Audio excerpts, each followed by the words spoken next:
Fazer compras em casa é algo comum e bastante cômodo. São muitas as opções de sites que oferecem uma infinidade de produtos. Basta um clique e pronto. Mas é preciso tomar alguns cuidados. O consumidor tem que ficar atento para evitar problemas e ter seus direitos garantidos também nessa modalidade de compra. Sobre o assunto, eu vou conversar agora com a advogada Eleni Stutz. Doutora, bem-vinda ao nosso programa. Bom, existe uma regulamentação específica para esse segmento? Existe a Constituição Federal, o Código Civil e o Código de Defesa do Consumidor, que é bem rigoroso. A gente tem um decreto também, né? Isso, um decreto 7.962 de 2013. Ele regulamenta isso? Como é que funciona regulamenta. Isso? Principalmente, quando o consumidor tem que ter muito cuidado, quando for comprar um site, ele tem que verificar, obrigatoriamente tem que ter lá o CNPJ, tem que ter lá o endereço físico e tem que ter o telefone. Caso não tenha esses 3 requisitos, eu aconselho a não fazer essa compra. O decreto 7.962, ele regulamenta inclusive esse tipo de coisa, né? Exatamente. Que as empresas têm que disponibilizar. É obrigatório, tem que disponibilizar de forma clara e ostensiva. Aí também vai um pouquinho do bom senso de quem vai comprar, isso. Né? Porque dependendo do site... Por mais que a oferta seja atraente, eu aconselho a não fazer essa compra, se não tiver o CNPJ, porque quem você vai acabar colocar na justiça? Quem você vai pleitear seu direito? Então tem que ter o CNPJ, tem que ter o endereço físico e tem que ter também o telefone. De um modo geral, quais são as queixas mais frequentes que as pessoas chegam de quem faz esse tipo de compra? Muitas vezes o produto não chega e às vezes compram um produto e por ter um preço tão atraente, tão bom. Um exemplo disso, eu vi um tempo desse, um iPhone com um preço de R$ 2.500 nas lojas, e aí, de repente, estava no site por R$ 1.200. Cuidado, porque isso aí você pode estar pegando um produto falsificado. E se for produto falsificado, ele não é regulamentado no Brasil. Então, assim, compra na internet é muito bom, é muito cômodo, né? Você, de uma hora para outra, você pode comprar, você pode pesquisar sem precisar se locomover de um lugar para o outro, mas requer alguns cuidados. Inclusive, a senhora falou dessa questão do produto ser falsificado. A pessoa ainda corre o risco dele ser barrado, né, na alfândega, na entrada do país, mas dependendo da empresa, às vezes é uma empresa fora do Brasil. E aí, quando a empresa é fora do Brasil, eu não vou ter como ter CNPJ, eu não vou ter como ter endereço, fica por conta e risco do consumidor? Olha, eu indico o seguinte, que tem que ter um cuidado redobrado. Se você tem cuidado com as compras no Brasil, imagine no exterior, quer dizer, fora do Brasil. Então, assim, tem muitas ofertas. Às vezes, as pessoas se enganam também, porque vê o preço mais em conta, mas quando vem frete, leva em conta impostos, essas coisas todas, o produto, o valor final, geralmente chega o mesmo que está aqui no Brasil. Então tem que ter muito cuidado, porque aqui no Brasil a gente pode fazer alguma coisa, mas fora do Brasil é muito difícil você entrar na justiça com a empresa de fora. Além da questão do endereço, do CNPJ, as empresas têm outras obrigações a apresentar ali para o consumidor, né? A gente tem a questão de característica do produto, as informações físicas, a qualidade. É outro agravante se a empresa não oferece? Sim. E eu tenho como denunciar, por exemplo, essa empresa? Pode, inclusive, tem Facebook, tem várias redes sociais que você pode reclamar. Mas tem uma específica que me chamou a atenção, que é o Reclame Aqui. Então, assim, quando você for comprar algum produto ou adquirir algum serviço, eu aconselho a você procurar esse site, Reclame Aqui, que você vai ver a quantidade de reclamações que aquela empresa tem e você se evita comprar naquela empresa, que tem várias reclamações. E também os PROCONs de todo o Brasil, ele tem também uma disponibilidade do ranking das empresas que estão mais tendo problema com o consumidor. Aí também a forma também de você se informar. Então o consumidor, como eu digo sempre, consumidor bem informado jamais será enganado. De fato.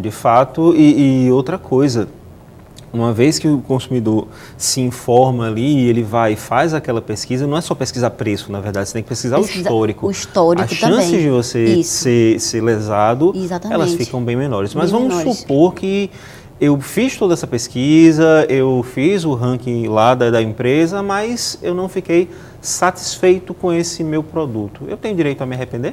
Sim, você tem 7 dias para se arrepender. É assim, é porque, na verdade, como o Código de Defesa do Consumidor é de 1990, a gente não tinha essa facilidade de comprar pela internet. Então, agora, pela prática, tudo que você compra em catálogo, tudo que você compra por telefone, um produto que você não tem acesso, você pegar e sentir o produto, você tem direito de arrependimento. Você tem 7 dias para se arrepender. Aí você pergunta para mim, mas e se o produto chegar e eu abrir o produto e me arrepender de trocar? Aí a empresa pode alegar que eu abri o produto? Claro que você tem que abrir o produto. E você tem direito sim de trocar. Porque muitas empresas, mas você violou o produto, você abriu, você verificou o produto, mas e se ele não teve como verificar pela internet? Ele não teve como pegar no produto.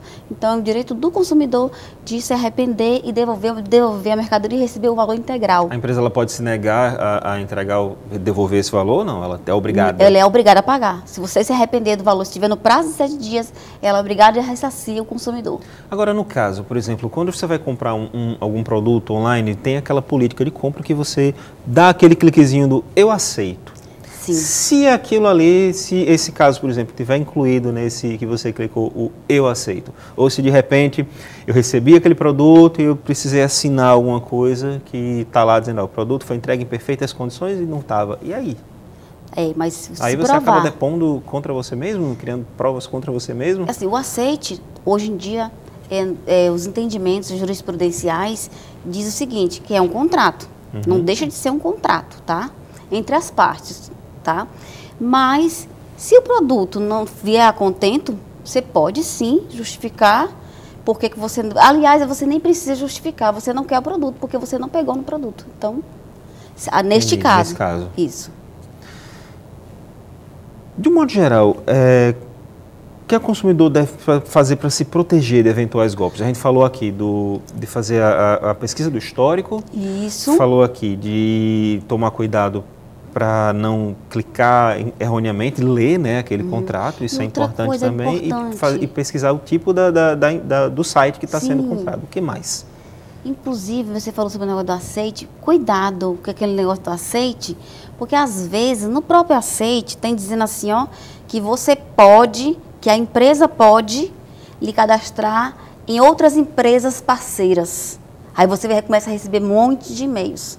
Então, cuidado com esse tipo de aceite, porque você não é obrigado a aceitar isso. Porque aí manda spam para você, não compre spam. E outra coisa, segurança, existe uma segurança de um cadeadozinho. Eu acho que as pessoas que compram na internet, com certeza devem saber. Tem assim, compre seguro, internet seguro, site seguro. Aí nesse sitezinho você tem uma maior segurança, porque tem um certificado digital. Doutora, e em relação a compras por redes sociais, por exemplo, a gente tem aquele Mercado Face, onde as pessoas anunciam o produto e não necessariamente... Compra coletiva? Não, compra de rede social mesmo. No próprio Facebook tem anúncio, que as pessoas anunciam ali e não necessariamente vão ter CNPJ, não necessariamente vão ter... E aí, nesse caso é conta e risco. É risco. A legislação não entra. Não, porque assim, não tem regulamentação sobre isso, mas... se existir a relação de consumo, se existir a oferir lucro, ele tem sim, que se você vive, por exemplo, você vive de venda de carro, tá? Você anuncia lá e vende carro pela internet. Você ofere lucro, você se tornou é uma coisa habitual, tem a habitualidade de fazer isso. Já se configura, sim, fornecedor e consumidor e tem direito de pleitear na justiça. Qual o caminho mais adequado para a gente, para o consumidor que se sente lesado, seguir para conseguir ter seus direitos garantidos aí? É o PROCON, é uma conciliação, é um trato direto com o fornecedor? Qual o melhor caminho? O melhor caminho hoje, que eu entendo, é você procurar um advogado da sua confiança para poder tirar algumas dúvidas e Caso você não tenha dinheiro para poder pagar um advogado, você pode também no PROCON, os próprios PROCONs do Brasil inteiro vão dar informações claras para o consumidor, vai ajudar o consumidor como ajuda bastante. E aí você vê a possibilidade de você colocar na justiça ou não. Porque muitas vezes as pessoas se enganam muito, tudo bota na justiça, mas nem tudo é causa-ganha, não existe causa-ganha. De fato. Entendeu? Então, é isso que eu falo, que as pessoas têm que ter muito cuidado com o que vai pedir na justiça, não é qualquer coisa. Mas no caso de se entrar na justiça, o que é que vale como prova, o que é que não vale como prova? É interessante a gente guardar e-mail, é interessante a gente fazer print na tela? Muito interessante. Eu aconselho qualquer compra que se faça na internet, guarde e-mail, cartão de crédito que você pagou, nota fiscal, tudo que você puder, que teve relação com aquela compra, guarde. Porque compra na internet tem suas vantagens e também tem suas desvantagens. Então, você tem que se assegurar para futuramente não ter problemas. Inclusive, dá aquele print screen, né? Tem aquela teclinha que você faz que tira uma foto ali da tela, fica tudo bonitinho. E ali vale, né? Porque você tem o site, tem tudo certinho. Vale como prova, tudo. Tem algum valor mínimo, por exemplo, para a indenização quando você entra? Tem algum valor mínimo de produto para entrar na justiça nesse caso? Tem algum pré-requisito nesse sentido? Sim, tem. Assim, é entre 20 a 40 salários mínimos. Você pode entrar em juizados especiais. Se for valor muito alto, aí você teria que ser a partir de 40 salários mínimos, você tem que entrar na justiça comum, na justiça estadual, tá? Mas o normal, na relação de consumo, é feita nos juizados especiais, pequenas causas. A gente está falando de um caso que realmente foi levado à justiça, foi necessário. Sim. Mas para quem compra na internet tem um outro fator que eu acho que é bem comum, que é a questão do atraso. Nossa, você compra, o prazo de entrega está lá, entre 10 a 15 dias úteis. De repente passou 2 meses sem nada do produto chegar. E agora, o que é que eu vou fazer? A quem eu vou recorrer? Contando que ainda tem a questão dos correios, né? Que às vezes o problema está ali. E aí, qual é o que eu, neste caso aí, veja só, eu tenho o meu entendimento. É o seguinte, quando acontece isso, você tem que colocar na justiça a empresa que lhe vendeu. Aí, se ele justificar, chamar o processo, primeiro que não existe chamamento ao processo em juizados especiais. Aí você pode pleitear na justiça com a empresa que você comprou, porque você não tem nada a ver com o correio, você não pediu nada do correio. Entendi. Tá? Mas aí, se a empresa se sentir lesada pelo correio, ela pode entrar com ação de regresso contra o correio. O consumidor vai atrás da empresa, o fornecedor vai atrás dos correios. Se a empresa chega para mim e diz, olha, os correios atrasaram, a gente não tem nada a ver. Tem a ver sim, quem tem que ir atrás, na verdade, é a empresa. Exatamente. Ok, com certeza. Então, doutora Eleni, muitíssimo obrigado pelas suas informações, pela entrevista. Estamos sempre à disposição. Seja sempre bem-vinda. Obrigada. Bom, o Pauta Especial fica por aqui. A gente se encontra amanhã, 11h30 da manhã, com reprise 7 da noite. Até lá!